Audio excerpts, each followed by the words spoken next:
आज मी तुम्हाला 4 सवयी सांगणार आहे ज्याने तुम्ही आयुष्य पण बदलू शकता.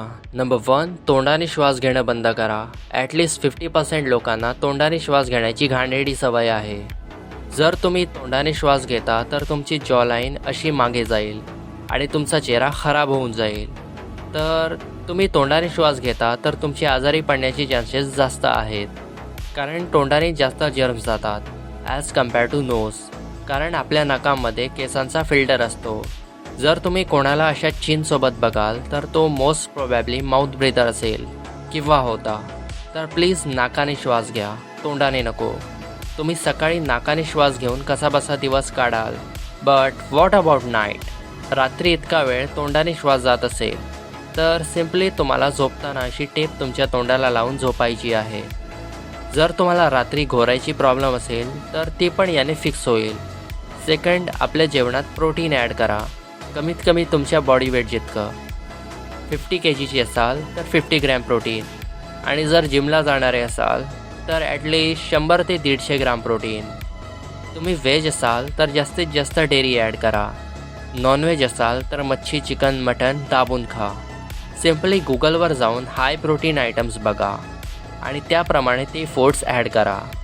फॉर एक्झाम्पल, एका एगमध्ये 6 ग्रॅम प्रोटीन असतो. जर तुम्ही 6 अंडी खाता तर तुमच्या बॉडीला 36 ग्रॅम प्रोटीन मिळेल.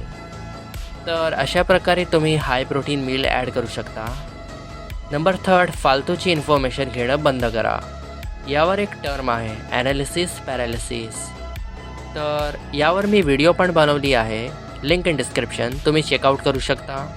तुम्हाला लक्षात घ्यायचं आहे, जितकं तुम्ही प्रॅक्टिसने शिकत आहात तितकं कोणीही तुम्हाला शिकवत शकत नाही. Number 4, stop consuming extra dopamine. तुम्हाला जर गेम खेळून आनंद मिळतो, स्क्रोलिंग करून आनंद मिळतो, तर तुम्हाला नॉर्मल कामात घंटा मजा नाही येणार. तुम्हाला पुढे जाण्याचा डोपामाइन युजलेस वाटेल. यासाठी स्टॉप कन्झ्युमिंग एक्स्ट्रा डोपामाइन.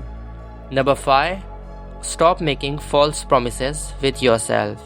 कालच मी माझ्या मित्रासोबत बोलत होतो आणि त्याची सेल्फ इस्टीम एकदम खड्ड्यात गेली होती. का? कारण त्याला मी जे काही सोल्युशन देत होतो तो बोलत होता माझ्याने नाही होणार.